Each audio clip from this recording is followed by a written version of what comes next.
I will tell you that I'm super excited anytime I get an opportunity to speak on this topic, because I know what a difference it makes in your professional life, but also your personal life. And I'm really excited to kind of share this concept, because I know no matter what you do, in what position you have, that it can make a difference, right? And so I'm a big believer in goals. And the goal for today's session is to give you a new perspective on the power of connecting. And people are like, why does connecting matter? Especially in the service industry, it matters a whole lot, especially now. And so I'm going to give you some perspectives as to why it's important and why it's critical to helping you serve your customer, okay?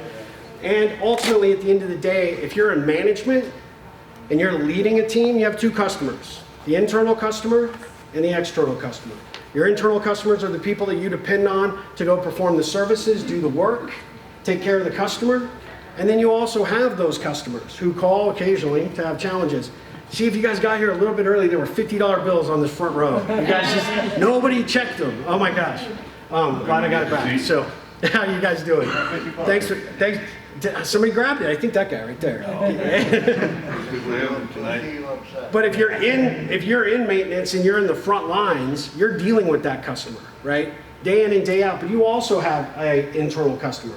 Your parts supplier, other vendors you depend on, the folks that help you do your job, and how you connect with those folks really comes down to how efficient and how good you're going to get, that service call completed, or how satisfied you're going to make that customer. Does that make sense?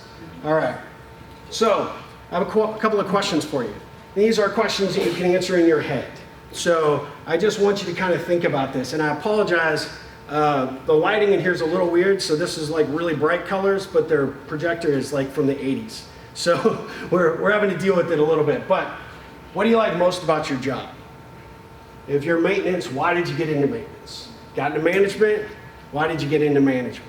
What do you like most about that job? If you could wave a magic wand, what would you change about your company, its approach, and ultimately that customer experience? Just kind of think about that, all right? And then really the third question is, what can you personally do better? And I'll come back to this here in a second, because it really makes a lot of difference. We're going to come back to these questions. They'll short out. We tried them earlier. So okay. Yeah, we got them pretty much where they're not just buzzing. So anyway, but thank you. I appreciate that. But we'll come back to these questions here in a second. So you saw on the topic, right, the ripple. What the heck is the ripple, right? Does anybody know what the ripple effect is? The ripple effect, think about that. You have a stone, crystal clear pond, right? And now you're not going to be able to see my cool ripple. But you toss that stone, and that stone is your action, right? And you never know how far or how deep that action goes. But the ripples, they ripple out, but guess what? The ripples also ripple back. And I'm a big believer, I've been an entrepreneur since I was 22. And I'm a big believer that customer service and managing this process around the concept of the ripple can make a huge difference. And I'll share why. But the ripple effect is really about this process, about really at the end of the day, it's any action, big or small, that makes an impact on another person, okay? Let me give you a couple of really cool examples. I'm actually going to turn this on because we're going to need this here in just a second. So let's say you're walking into a facility or a building, and you ultimately are, kind of there, and you see somebody behind you. And they're kind of coming up behind you, but their hands are full. And you have that, kind of split-second decision, right? Do I just buzz on in and go to my next call, my next appointment, whatever? Or do I stop? And do I hold the door open, maybe just kind of offer them a good morning, say, hey, it looks like your hands are full. Can I help you get to wherever you're going, right? No, take 2 seconds of invested time total, right?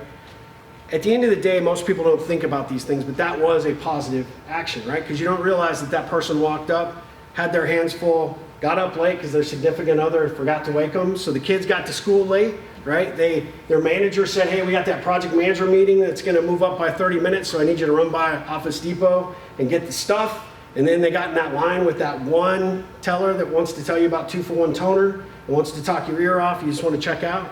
And they get all the way back to the building where they normally park. Somebody's already parked there, right? So they have to park way out. They're walking. It's 1,000 degrees because it's Austin, right?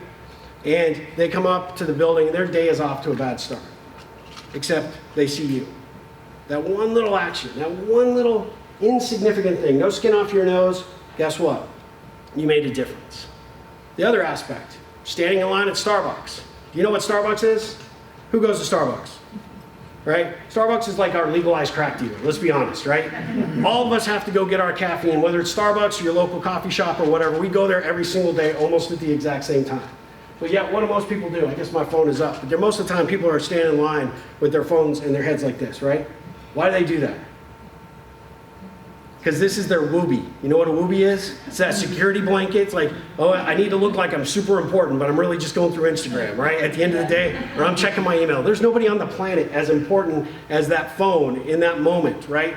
But actually, if you pay attention at a Starbucks, watch how many people actually look up when the door opens.